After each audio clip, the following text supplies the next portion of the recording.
Second day ng beach day. Uy, Choma. Ay, Choma, I love to you. At saan?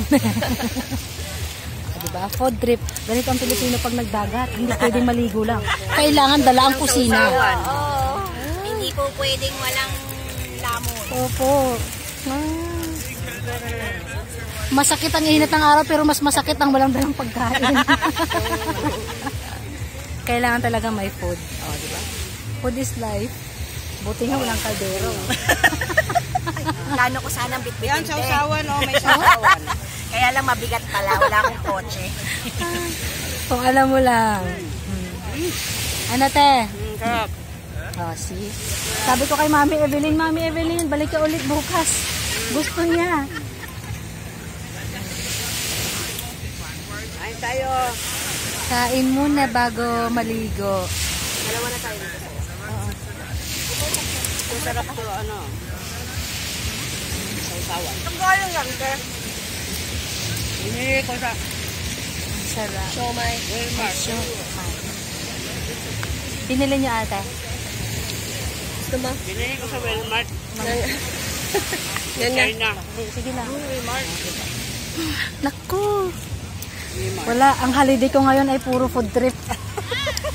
Mula sa park hanggang dito, hanggang sa bahay. Naku, talaga. Food is life. Uwian na. Tapos na ang swimming.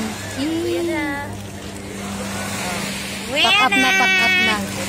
Uwian na, mainit na. Init na. Uwian ng mga, kita at lang. Hanapin na si kuya. Wala na si Kuya. Nawawala lang ang aming kuya. Ang dami ng tao. Tsaka mainit. Di dyan, di pwede dumaan. Or doon na lang. Dito. Uwian na, init na.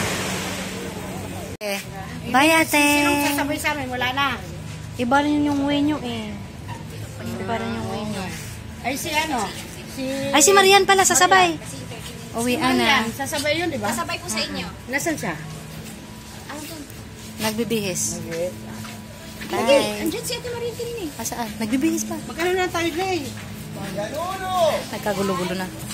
Nagkagulo-gulo na. Uwian na. Maliligo da ulit. Ando na ba? Bibihis.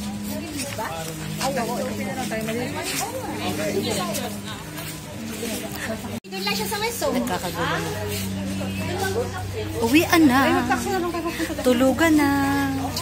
Tapos mamaya swimming na naman sila.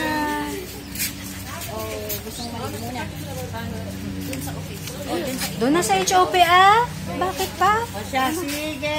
Bye ate. Thank you ate. Wala na, umalis na si kuya. Mainit na eh. Bye,